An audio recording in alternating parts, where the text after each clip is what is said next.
114টি। এর ভিতরে একটি সূরার নাম হলো সূরা লোকমান।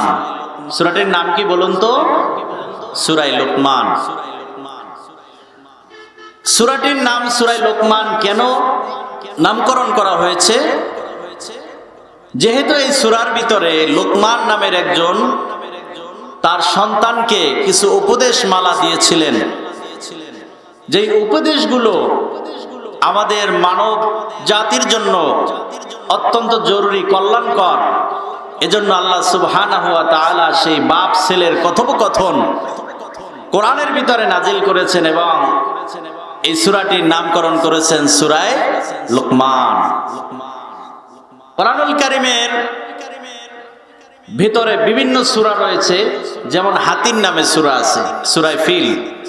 ঠিক তেমনি ভাবে পিঁপড়ার নামেও সূরা আছে। হাতি যেমন বড়, তার নামে যেমন সূরা আছে। ক্ষুদ্র প্রাণী পিঁপড়ার নামেও সূরা আছে, সূরা নামল। ঠিক তেমনি ভাবে মানুষ সম্পর্কে সূরা আছে, সূরা নাস। মহিলা সম্পর্কে সূরা আছে, সূরা নিসা। মাকড়সা সম্পর্কে সূরা আছে, মৌমাছি সম্পর্কে সূরা আছে, মরিয়ম নামে সূরা আছে। এভাবে বিভিন্ন নামে সূরা আছে। তার ভিতরে একটি সূরা যেটির নামকরণ করা হয়েছে সূরা লোকমান। এই লোকমান কে? তিনি কি নবী ছিলেন না সাধারণ মানুষ ছিলেন? এ নিয়ে মুফাসসিরিনে কেরামদের ভিতরে, মুহাদ্দিসিনদের ভিতরে অনেক মতনাক্য রয়েছে। তাফসীরে মারিফুল কোরআনের ভিতরে লেখে হযরতে লোকমান তিনি কোনো নবী ছিলেন না। ইবনে কাসিরেও এসেছে তিনি হযরতে দাউদ আলাইহিস সালাতু ওয়াস সালামের আগের জমানার লোক ছিলেন। অধিকাংশের মতে হযরতে লোকমান ছিলেন একজন হাবশীর লোক, কালো বর্ণের। কোন কোন রাবী বলেন তিনি পাও ফাটা, চ্যাপ্টা, না কলা, বেটে কায়দার একজন লোক ছিলেন। এই পৃথিবীতে তিনজন লোক চেহারায় খুব কালো ছিলেন, কুৎসিত ছিলেন, কিন্তু তাদের মর্যাদা আল্লাহর কাছে অনেক বেশি। বলেন সুবহানাল্লাহ। তার ভিতরে একজন হলেন হযরতে লোকমান, আরেকজন হলেন হযরতে বেলাল, আরেকজন হলেন হযরতে ওমর ইবনে খাত্তাব রাদিয়াল্লাহু তাআলা আনহু, ওনার আজাদকৃত গোলাম। এই তিনজন ব্যক্তি পৃথিবীর ভিতরে সবচেয়ে বেশি কালো এবং দেখতে অসুন্দর ছিলেন, কিন্তু তাদের মর্যাদা আল্লাহর কাছে অনেক বেশি ছিল। আল্লাহ পাক তাদেরকে এত মর্যাদা দিয়েছেন যে তাম পৃথিবীর মানুষ তাদেরকে অনুসরণ করে চলে। বিশ্বনবী সাল্লাল্লাহু আলাইহি ওয়াসাল্লাম মেরাজ শরীফ থেকে এসে হযরতে বেলালকে ডেকে ডেকে বলেন, ও বেলাল, চুপে চুপে এত আমল করে তুমি এত কি আমল করেছো যে আল্লাহকে তুমি হাত করে নিয়েছো? কারণ হলো আমি যখন মেরাজে গেলাম সিদরাতুল মুনতাহায়, সেই সপ্তম আসমানের উপরে সিদরাতুল মুনতাহায় যখন হযরতে জিবরাইল আমাকে একা একা রেখে গেল, আমার ভয় সংশয় সৃষ্টি হলো। তখনই আমি তোমার খরমের আওয়াজ সেই সিদরাতুল মুনতাহায় পাইলাম। চুপে চুপে কি আমল করে তুমি এই মর্যাদা লাভ করলে? হযরতে বেলাল ডেকে বলে, ইয়া রাসূলুল্লাহ, ইয়া হাবিবাল্লাহ সাল্লাল্লাহু আলাইহি ওয়াসাল্লাম, আমি বড় কোনো আমল করতে পারি নাই, তবে সব সময় ওযুর পরে আমি 2 রাকাত তাহিয়াতুল ওযু নামাজ আদায় করতাম। এই ছিল বেলালের মর্যাদা। আর হযরতে লোকমানের কথা তো আল্লাহ পাক কোরআনই পৃথিবীর মানুষদের জন্য অনুকরণের জন্য, আমলের জন্য আল্লাহ পাক কোরআনের ভিতরে উল্লেখ করেছেন। সেই সূরা থেকে আমরা আলোচনা করব। ধৈর্য ধারণ করে শুনবেন তো ইনশাআল্লাহ। সেই সূরাটি আমি আপনাদের সামনে খুতবার ভিতরেই তেলাওয়াত করেছি। আল্লাহ রাব্বুল আলামিন বলেন, وَإِذْ قَالَ لُقْمَانُ لِابْنِهِ وَهُوَ يَعِظُهُ يَا بُنَيَّ لَا تُشْرِكْ بِاللَّهِ إِنَّ الشِّرْكَ لَظُلْمٌ عَظِيمٌ। বলেন আল্লাহু আকবার। আল্লাহ রাব্বুল আলামিন বলেন, হে নবী স্মরণ করুন যখন লোকমান উপদেশ দিতে গিয়ে তার পুত্রকে বলেছিল, হে আমার সন্তান, আল্লাহর সাথে কোনো শিরক করো না, নিশ্চয় শিরক হলো বড় জুলুম। হযরত লোকমান সর্বপ্রথম তার সন্তানকে শিরক মুক্ত থাকার জন্য উপদেশ দিলেন। হে আমার বৎস, হে আমার কলেজার টুকরা সন্তান, কখনো আল্লাহর সাথে শরীক করো না। হযরত লোকমান উপদেশ দিচ্ছেন সন্তানকে, আর বিশ্বনবী সাল্লাল্লাহু আলাইহি ওয়াসাল্লাম তার সাহাবীদেরকেও উপদেশ দিয়েছেন। বিশ্বনবীর খাদেম ছিলেন হযরত আনাস রাদিয়াল্লাহু তাআলা আনহু। আল্লাহর নবী বলেন, হে আনাস, তুমি আল্লাহর সাথে কখনো শরীক করবে না। তোমাকে যদি আগুনে পুড়েও ফেলা হয়, অথবা যদি তোমাকে কেটে টুকরো টুকরো করা হয়, শুলিতে যদি চড়াইয়ে দেওয়া হয়, ফাঁসি যদি দিয়ে দেওয়া হয়, তারপরেও আল্লাহর সাথে কখনো শরীক করবে না। কারণ ইন্নাশ শিরকা লাযুলমুন আযীম, শিরক হলো মহা জুলুম। আপনাদের আমাদের সৃষ্টিকর্তা কে বলেন? আল্লাহ কয়জন? না আর কোনো আল্লাহ আছে?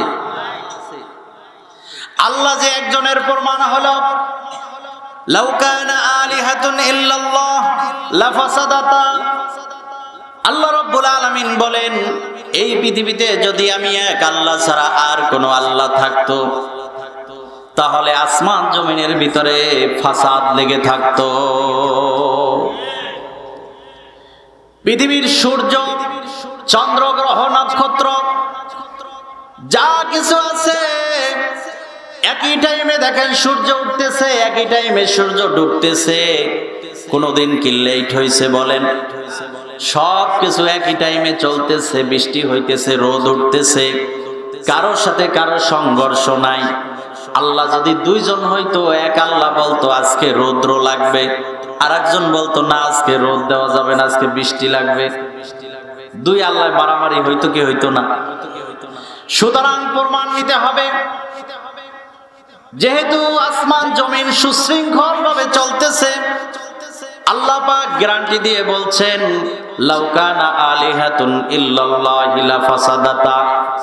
এক আল্লাহ ছাড়া আর কোন আল্লাহ যদি থাকতো, তাহলে জমিনের মধ্যে অবশ্যই ফাসাদ লেগে যেত। ভাইরা আমার, এজন্য হযরতে লোকমান আলাইহিস সালাম, হযরতে লোকমান তিনি তার সন্তানকে উপদেশ দিচ্ছেন, হে বৎস, খবরদার আল্লাহর সাথে কাউকে শরীক করবে না, কারণ শিরকের গুনাহ আল্লাহ রাব্বুল আলামিন কখনো ক্ষমা করবেন না। এখন আসুন এই শিরক সম্পর্কে যদি আলোচনা করি, ঘন্টার পরে ঘন্টা শেষ হয়ে যাবে। শিরক যে কত প্রকার, এবং এই শিরকগুলো আমরা যে বর্তমানে আমাদের নিজেদের জানতে অজান্তে বিভিন্নভাবে শিরক হয়ে যায়, এ বিষয়ের উপর কথা বলতে হলে লম্বা সময় লাগবে।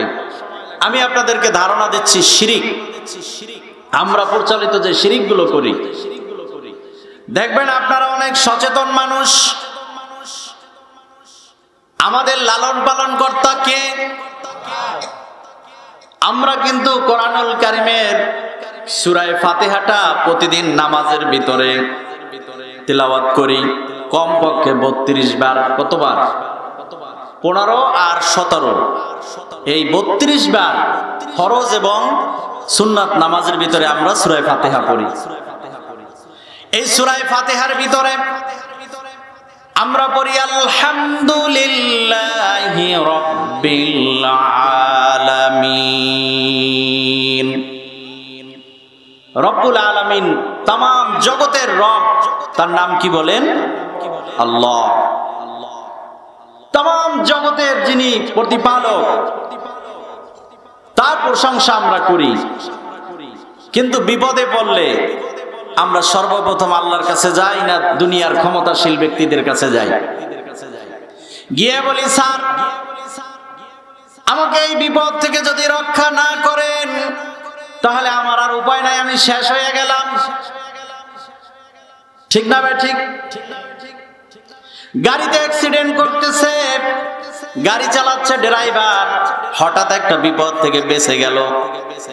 সঙ্গে সঙ্গে যাত্রীরা বলতে শুরু করে, আরে ড্রাইভারটা খুব ভালো, এই জন্য বাইসা গেলাম। আমি কি মিথ্যা বলছি না সত্য? তখন আল্লাহ কয়, নামাজে দাঁড়ায়া কও আলহামদুলিল্লাহি রাব্বিল আলামিন, ইয়্যাকা না'বুদু ওয়া ইয়্যাকা নাস্তাঈন। আর এখন দেখি বলো ড্রাইভারটা তোকে বাঁচাইয়া দিছে। শিরক কেমনে হয় বুঝতে পারছেন? এরকম যে একটা উদাহরণ দিলাম। মুখে বলেন রিজিকের মালিক আল্লাহ, আর মালিকের কাছে গিয়ে কন, আপনি যদি আমাকে না রাখেন, চাকরি থেকে যদি বাদ দিয়ে দেন, তাহলে আমি এবং আমার ফ্যামিলিটা না খাইয়ে মারা যাবে। তাহলে রিজিকের মালিক কে আল্লাহ হইল না আর একজন হইল? তাহলে বোঝা যায় মুখে বলি একটা, ভিতরে আর একটা, এর নামই হইল মুনাফিক মার্কা মুসলমান। মুখে বলি ক্ষমতার মালিক আল্লাহ, অন্তর থেকে বিশ্বাস করি না। অন্তর থেকে কই দেখছো মুখের ক্ষমতা কত বড় ক্ষমতা। যত বিপদ আপদে পড়ি সব সময় সর্বপ্রথম কার কাছে মাথা নত করে সাহায্য চাইতে হবে? বাংলাদেশের মানুষ এত বোকা, সন্তান দেওয়ার মালিক আল্লাহ। আপনারা যারা আছেন বিশ্বাস করেন, ছেলে হোক মেয়ে হোক সন্তান দেওয়ার মালিক কে? কিন্তু বাংলাদেশের মানুষেরাই আপনাদের চোখের সামনে দেখবেন মাজারে গিয়া পীরের কাছে, মাজারের কাছে পর্যন্ত সন্তান চাই, কয় দে বাবা একটা সন্তান দে। সন্তান দেওয়ার মালিক কি কোনো পীর বাবা? এমন বিবেকহীন মানুষ বাংলাদেশে রয়েছে। ল্যাংটা পীরের কাছে যাইয়া পর্যন্ত সন্তান চায়, ল্যাংটা বাবার কাছে যাইয়া কয় বাবা একটা সন্তান দে। জোরে কর নাউজুবিল্লাহ। ল্যাংটা বাবার কি ক্ষমতা আছে সন্তান দেওয়ার? আপনারা বলেন। পৃথিবীর কোন মাখলুকের ক্ষমতা নাই সন্তান দেওয়ার। একমাত্র ক্ষমতা কার কাছে বলেন? আল্লাহর কাছে। সুতরাং এই যে শিরিকগুলো আমরা করতেছি, এই শিরিকগুলো করা যাবে না। এই শিরিকগুলো যদি করি তাহলে আমাদের কোনো ইবাদত কবুল হবে না। আমরা মুশরিক হয়ে গেলে পরে আমাদের কোনো ইবাদত দিয়ে কাজ হবে না। এজন্য শিরিক করা যাবে না। শিরিক হলো মহা জুলুম। আল্লাহ যখন শিরিক করা হয়, আল্লাহ পাক বলেন যে আমি হলাম রব, আমাকে মুখে স্বীকার করে আর অন্তর থেকে বিশ্বাস করে না। এজন্য ভাইরা আমার, শিরিকের উপরে বেশি লম্বা সময় কথা বললাম না, যেহেতু সামনের দিকে আলোচনাটা যেতে হবে। হযরতে লোকমান এজন্য সর্বপ্রথম তার সন্তানকে শিরিক থেকে মুক্ত থাকতে বলেছেন। এজন্য লোকমান আলাইহিস সালামের এই যে উপদেশ, এই উপদেশ থেকে আমাদের শিক্ষা নিতে হবে। আমাদের সন্তানদেরকেও সেই লোকমানের মতো কি করতে হবে? উপদেশ দিতে হবে। শিরিক মুক্ত থাকতে শিরিক করা যাবে না।